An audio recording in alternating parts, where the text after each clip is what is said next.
Hello again, everyone. Welcome to Washington Gun Law TV. I'm Washington Gun Law President William Kirk. Thanks for joining us. Yes, this is our fantastic Central Washington location here in Cle Elum, on our way over to Grant County later this evening for the Lincoln Day dinner. Geeking out on social media while Gun Law Jr. was driving us across the state, and lo and behold, it appears that we have a new ATF director. It's a name you are familiar with. That's right. Rumors are rolling around that Kash Patel, that's right, he's the FBI director, will also be the director of ATF. Is that legally possible? The answer is yes. What does it really mean? I know all my other colleagues out there on the East Coast got a jump on this story and got the news out. I had an opportunity to do a little bit more deep geeking out, talk to a bunch of people. I have some thoughts on this as well. So today, let's talk about this guy will be your next ATF director.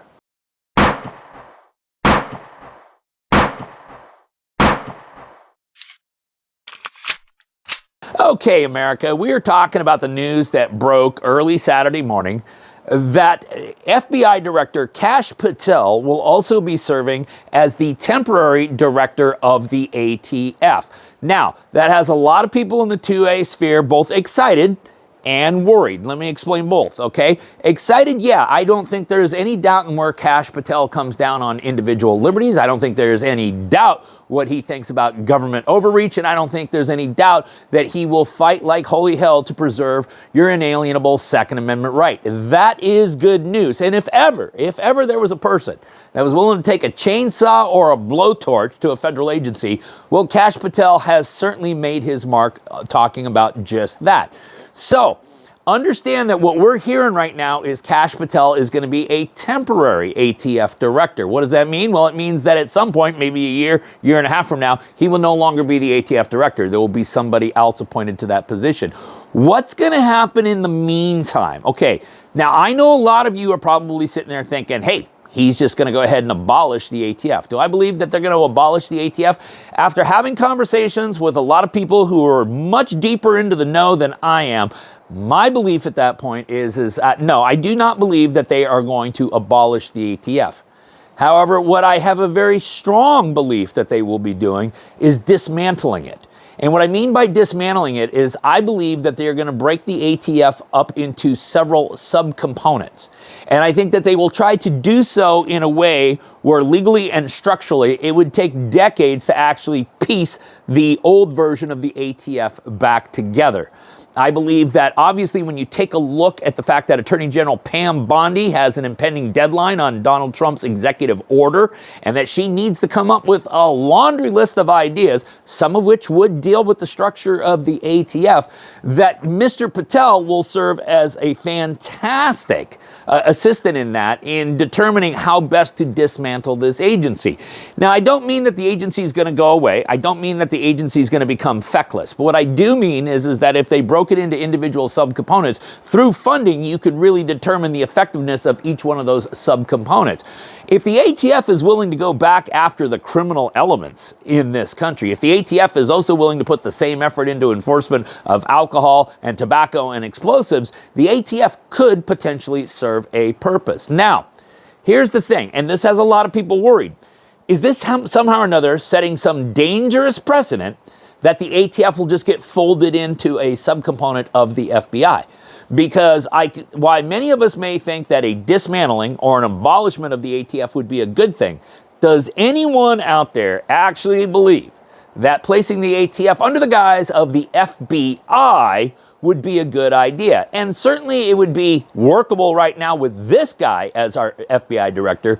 But what happens if we end up with another guy like this guy right here? Can you imagine somebody like that being able to actually not only run the FBI, but run the ATF? Now, here's the other reason why I don't think you can roll the ATF just into the FBI, okay? If you take a look at federal law, once money is appropriated for each of these agencies, that money cannot be moved from one agency to another unless that agency has been granted by statute the power to do so. And I can assure you that very few, if any, government agencies actually have the power to take part of their budget and just shove it over to another agency's budget. So this would actually require congressional action to reappropriate funding, moving it from the ATF to the FBI. And for that reason, I'm not as concerned as I was initially this morning when I started talking to people that, hey, this could actually set a very dangerous precedent, because the thing you need to remember, America, is this, is that y'all may be real happy with all the winning that's going on right now, but at some point, somewhere down the road, there will be a change in political winds. And whatever precedent your president sets is a precedent that another president could also decide to use in an entirely opposite way, but at least with precedential value. And so we need to be careful about doing things like rolling the ATF into the FBI, because can you imagine if someone like this guy was back in the White House and someone like this guy right here was running the FBI? How bad would that be for lawful and responsible gun owners? So, Washington gun law's prediction is as follows. Kash Patel will serve as the temporary ATF director, and during that time, there will be a substantial and significant dismantling of that agency. There will not be an abolishment of that agency. That agency is going to be restructured, and it's probably going to be watered down in some form so that it cannot affect the lawful and responsible gun owner the way it has for a number of decades. At some point, Mr. Patel will step aside as interim ATF director, go back full-time to just being the FBI director, and we will have a person appointed as the full-time ATF director. I have heard names. I have heard rumors that that person is already selected, but the sources of people who told me that information asked that I keep it confidential right now, so I am going to follow their request. All right, now listen, big day. Big, huge day. Let's see if this proves to be true, because I got to remember now that this was really, the story broke because someone accidentally posted something on social media only to have it taken down a few hours later. But in talking to some of the sources that I have, people that are, like I say, are way deeper into the know than I am, yes, Kash Patel is likely going to become your next interim ATF director. Okay, listen, if you guys got any questions about this, or anything else related to what's left of our Second Amendment rights, you guys should know how to get a hold of Washington gun law by now. But if you don't, that's okay. That information's down there in the description box.